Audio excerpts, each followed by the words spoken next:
Let's be real for a second. If you've walked into a grocery store lately, or just looked at your rent or mortgage statement, you felt it, that tightening in your chest. The cost of living isn't just creeping up, it feels like it's sprinting away from us. And then you turn on the news, and it's all doom and gloom about the next recession, the next bubble bursting, the next big crash. It's hard not to feel like the game is rigged, isn't it? Like the financial system is a casino where the house always wins, and the average person, the little guy, is just there to cover the spread. But here is the question that really keeps you up at night. What if the system isn't just rigged to take your money? What if the very crash that wipes out your 401k, the exact moment you are watching your savings evaporate, is the specific moment someone else is making billions? Most of us, when the world starts to break, we panic. That is human nature. But there is a select group of traders, a small, somewhat secretive circle that Scott Patterson calls the Chaos Kings, who have been waiting for exactly this moment. In fact, they haven't just been waiting, they've been betting on it. Think of it this way. Imagine a massive hurricane is barreling toward the coast. Most homeowners are terrified. They are frantically boarding up their windows, trying to protect what they have, praying the storm turns away. That is how most investors react to a market crash. They play defense. But down the street, there is one guy who isn't boarding up anything. Instead, he's out in the yard building a massive windmill. He knows the storm is destructive, but he also knows it generates an immense amount of energy. While everyone else sees disaster, he sees the trade of a lifetime. This isn't just a metaphor. In Patterson's book, he details how traders like Mark Spitznagel and Nassim Taleb, the guys behind a firm called Universa Investments, essentially built that windmill. During the COVID crash of 2020, while the rest of the world was in freefall, their strategy reportedly returned over 4,000%. That is the kind of number that doesn't even seem real until you see the math behind it. So, how do they do it? How do you build a portfolio that actually gets stronger when the world falls apart?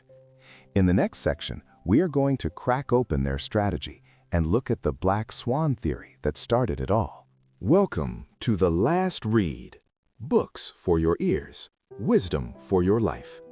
Today, we are navigating the turbulent waters of Chaos Kings by Scott Patterson. Now, usually when we crack open a book about Wall Street, we expect stories of excess, maybe some dry economic theory, or a history lesson on why things went wrong in the past. But this book is different. It isn't just a chronicle of financial history, it is effectively a survival guide for an increasingly unpredictable world. We are living in an era of extreme events, climate shocks, pandemics, political instability. And by the end of this series, you aren't just going to hear a story. You are going to understand the secret strategy used by the central figures of this book, Nassim Taleb and Mark Spitznagel.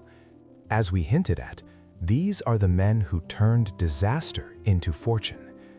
But how? It all comes down to a concept Taleb coined called antifragility. Think about that word for a second. It's not just resilience. Resilience is simply resisting a shock and staying the same. Antifragility is different. It is the property of something that actually gains from disorder. It gets stronger when chaos hits. That is the philosophy we are going to unpack.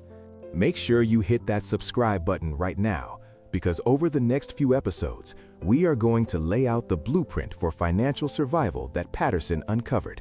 You do not want to miss this.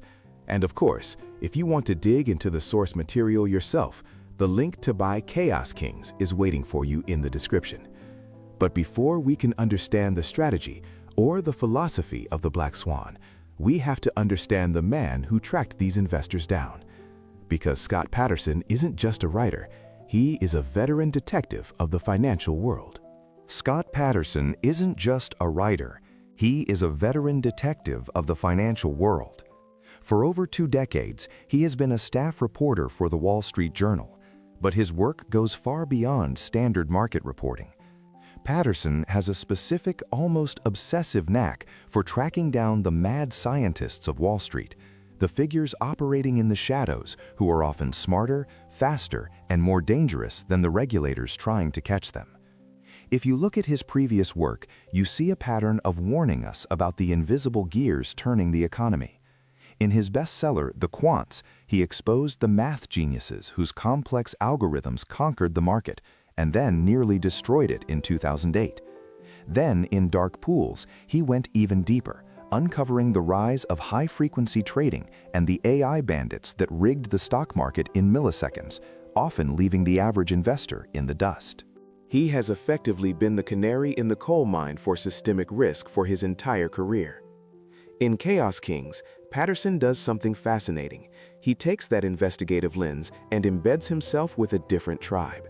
He stops looking at the people causing the crashes and starts tracking the people who are betting on them. He finds the outliers, the storm chasers, who aren't trying to prevent the end of the world, but are positioning themselves to profit when it happens. These are investors like Mark Spitznagel and Nassim Taleb, men who view the global economy not as a well-oiled machine, but as a fragile powder keg waiting for a spark. Patterson's credibility here is key because he isn't just an observer. He understands the math, the ego, and the mechanics of disaster better than almost anyone. And to understand why these chaos kings are so important, we have to understand what they are fighting against. They are fighting against a very seductive, very dangerous idea that ruled the economic world for years, a period economists lovingly called the Great Moderation. It was a time when everyone believed we had finally tamed the beast, that the economy was stable, predictable, and safe. But as Patterson illustrates, that safety was an illusion, and for the investors he tracks, it was the ultimate trap. So, let's talk about the Great Moderation. This was a period roughly from the mid-80s to the 2008 crash, where economists basically patted themselves on the back. Inflation was low, growth was steady, and recessions seemed mild. It felt like the central bankers, specifically people like Alan Greenspan and later Ben Bernanke, had finally figured out how to drive the car without crashing it. But in Chaos Kings, Scott Patterson argues that this stability wasn't just an illusion, it was actively dangerous. And to explain why, he uses one of Nassim Taleb's favorite metaphors, the turkey. Imagine you are a turkey. Every single day, a farmer comes out to the yard and feeds you. On day 1, you might be a little suspicious, but by day 100, you feel pretty good. By day 1000, you are absolutely convinced that the farmer loves you. The data proves it. Every single data point in your life suggests that the farmer is your benefactor. Your confidence in your safety is at its absolute highest point, right on the afternoon of the Wednesday before Thanksgiving. See, to the turkey, the butcher's knife is a black swan, a totally unpredictable, catastrophic event. But to the butcher, it's just Wednesday. Patterson uses this to illustrate the trap of modern financial systems. When the waters look calm, like a flat sea on a sunny day, we assume it's safe to swim. We look at our 401ks steadily climbing. We look at our steady paychecks, and we feel that the system works. We feel loved by the economy. But the Chaos Kings, investors like Spitznagel and Taleb, look at that same calm water and see something terrifying. They see suppressed volatility. They know that underneath that glass-smooth surface, dangerous currents are building up pressure, precisely because everything has been so quiet for so long. They view that stability not as safety, but as the precursor to a massive explosion. And this leads to the central question of the book. If we know the butcher is coming eventually, how do we survive? Do we try to guess the exact date of Thanksgiving? Or do we just build a bunker that can survive anything? This question, do we predict the crash or just prepare for it, is the fault line that runs right through the center of Chaos Kings. It divides the world of crisis hunters into 2 distinct camps. In the red corner, you have the Black Swan camp, led by Nassim Taleb and Mark Spitznagel. As we touched on before, a black swan is an event that is so rare and so extreme that it's completely unpredictable. It's 9/11. It's the 2008 financial meltdown. To Taleb, trying to predict the timing of these events is worse than useless. It's dangerous. It gives you a false sense of control. If you rely on a prediction and you're wrong by even a single day, you're wiped out. But in the blue corner, you have a fascinating character named Didier Sornet. Sornet is a French geophysicist and risk expert who adds a totally different flavor to the book. He's not a trader. He's a scientist who studies everything from earthquakes to epileptic seizures, and he argues that Taleb is wrong. He believes that massive crashes can be predicted. Sornet calls these events Dragon Kings. It's a great name, right? He calls them kings because they are massive, extreme outliers that dominate everything else. And he calls them dragons because they are born from unique origins. They have a different anatomy than a normal market fluctuation. Sornet argues that before a dragon king strikes, the system sends out warning signals. The market starts to vibrate, like water wobbling before it boils. He believes that if you have the right math and the right eyes, you can see the dragon waking up. Patterson uses a brilliant analogy to distinguish these two philosophies: weather forecasting. Imagine a massive tornado is forming. Didier Sornet is the meteorologist. He's out there with the Doppler radar, tracking the wind speed, measuring the pressure drops, trying to calculate the exact path of the storm. He wants to tell you, the tornado will hit your house on Tuesday at 4 p.m., so you can get out of the way just in time. Taleb and Spitznagel, they don't even own a radar. They don't care about the forecast. They simply build a reinforced concrete bunker that can survive an F5 tornado, an earthquake, or a nuclear bomb. They sit in that bunker every single day. To them, the meteorologist is playing a fool's game. What if the radar is glitchy? What if the tornado shifts course at the last second? If you're standing on your porch waiting for the perfect moment to run and you miscalculate, you're dead. The Chaos Kings, specifically the team at Universa, believe that prediction is a trap. They argue that you can't time the apocalypse. The only way to survive a crash is to be positioned for it always. But here is the catch. Living in a bunker is expensive. If you spend your whole life underground waiting for a tornado, you miss out on the sunshine. You miss the parties. You miss the everyday gains that everyone else is enjoying while the weather is nice. And this brings us to the hardest part of their strategy. It's not the math, it's the psychology. Because to win big when the world ends, you have to be willing to lose money every single day until it happens. It's a strategy that Mark Spitznagel calls the bleed. And honestly, it sounds miserable. Imagine waking up every single morning, checking your portfolio, and seeing red. A small loss. Then the next day, another small loss. You are literally bleeding cash, day after day, month after month. This is what Universa Investments does. They spend their days buying what are called out-of-the-money put options.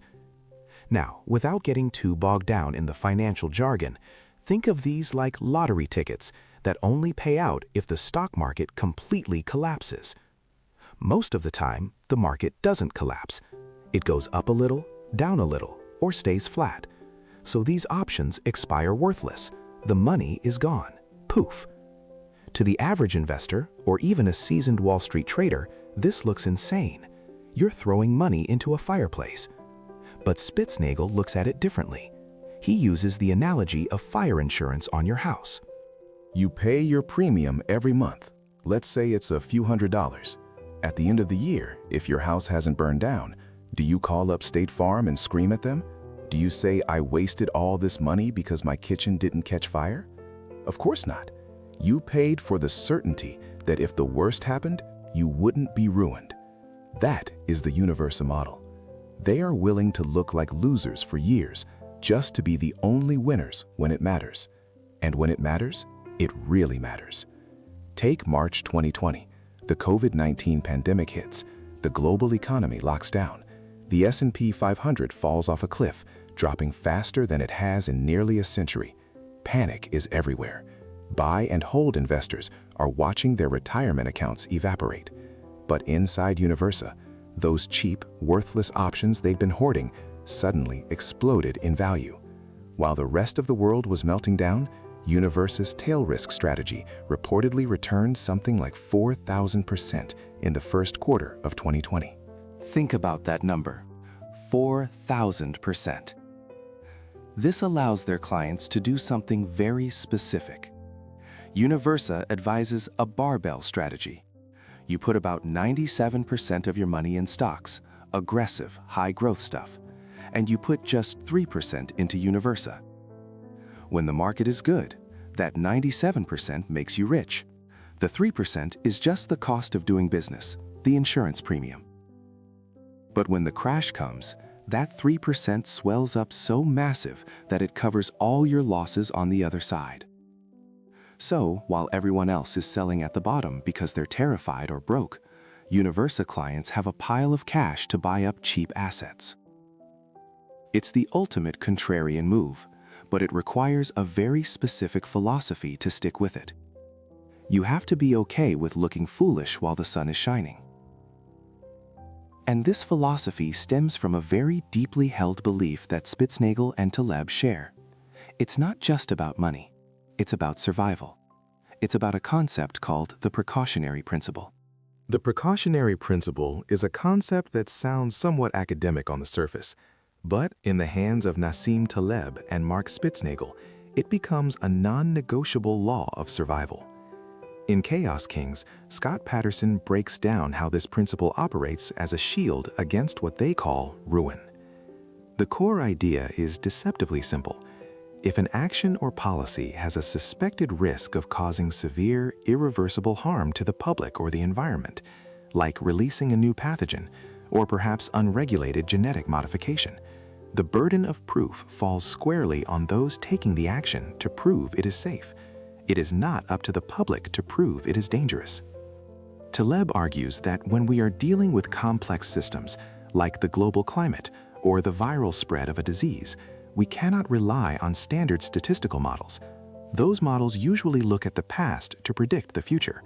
But if the risk involves a fat tail event, something rare but catastrophic, the past is a terrible guide. If the downside is ruin, meaning the end of the system, or total bankruptcy, or death, then you don't calculate probabilities. You don't say, well, there's only a 1% chance this virus wipes us out, so let's keep the airports open. No. According to the precautionary principle, if the risk is ruin, the probability doesn't matter. You act immediately to prevent it. You pause. You lock down. You don't take the gamble. This is why Taleb was screaming from the rooftops in January 2020 about the coronavirus, back when most economists were telling us not to worry about disrupting the supply chain. He understood that you don't wait for the data to become clear when the potential outcome is exponential contagion. By the time you have the data, it's too late. Now, how does this apply to your daily life? Patterson illustrates this beautifully. You actually practice the precautionary principle all the time, likely without realizing it. Think about wearing a seatbelt. When you get into your car to drive to the grocery store, do you pull up a spreadsheet? Do you calculate the statistical probability of getting into a fatal collision on that specific Tuesday afternoon? Of course not. The probability is incredibly low. It's almost zero. But you buckle up anyway. You do this because the cost of wearing the seatbelt is negligible, a tiny inconvenience. But the cost of not wearing it during that one rare event is infinite. It's death. It's the end of the game. In the world of Chaos Kings, this is the distinction between risk and ruin. You can recover from risk. You can recover from a bad stock pick or a fender bender. You cannot recover from ruin. Ruin is an absorbing barrier. Once you hit it, you don't come back. So the philosophy of Universa isn't just about making 4,000% returns. It's about structuring your life and portfolio so that you never, ever face ruin. no matter how unlikely the experts say it is. But here is where things get really interesting. Because once you have completely removed the risk of ruin, once you have your seatbelt on and your fire insurance paid, you don't just have to sit there and survive. You are now positioned to do something the rest of the market can't do. You can actually position yourself to get stronger when the chaos hits. This leads us to perhaps the most famous concept to come out of this circle, a concept that goes beyond resilience and enters the realm of anti-fragility. So what is anti-fragility? It's a term coined by Nassim Taleb because, well, the English language didn't actually have a word for it. Think about it. What's the opposite of fragile? Most people say robust or resilient, but that's not quite right. If you drop a glass package, it breaks. That's fragile.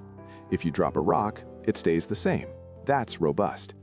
But what if you had a package that, when you dropped it, it actually got stronger? That is anti-fragility. Taleb uses the metaphor of the Hydra from Greek mythology to explain this. You cut off one head, two grow back. The Hydra doesn't just survive the attack, it benefits from it. It feeds on the chaos. In the context of Mark Spitznagel and Universa, this is the endgame. When the market crashes, when the Black Swan finally lands and everyone else is panicking, selling their assets for pennies on the dollar, the anti-fragile investor isn't just safe, they are cashing in. Remember the numbers we talked about. Universa made over 4,000% returns in the first quarter of 2020. While the rest of the world was watching their portfolios burn down during the pandemic, Spitznagel was sitting on a mountain of liquidity. And here is the crucial part. Having that cash allowed him to buy up incredible assets at bargain basement prices. He didn't just survive the crash, he used the crash to leapfrog ahead of everyone else. That is the ultimate lesson of Chaos Kings. We live in a world that is becoming increasingly complex, interconnected, and volatile. Climate change, pandemics, cyber warfare, the Dragon Kings, as Didier Sornet might call them. Scott Patterson's book leaves us with a very clear choice. You can try to predict these events, you can try to time the market, guess when the Fed will pivot, or pray that your models are right. Or you can stop trying to predict the future altogether. You can accept that you don't know what's coming, and instead prepare for the worst-case scenario. You can pay for your insurance, put on your seatbelt, and position yourself so that when the chaos comes, and it will come, you are the one standing tall. That is how you sleep soundly at night. That is how you take control of your own risk. I hope you've enjoyed this deep dive into Chaos Kings. If you want to keep building your library of wisdom and exploring these big ideas with us, make sure you're subscribed to The Last Read. And of course, if you want to get into the gritty details of Taleb and Spitznagel strategies, you can pick up a copy of Chaos Kings using the link in the description. Stop worrying about the crash. Start preparing to benefit from it. Thanks for listening, and we'll catch you on the next read.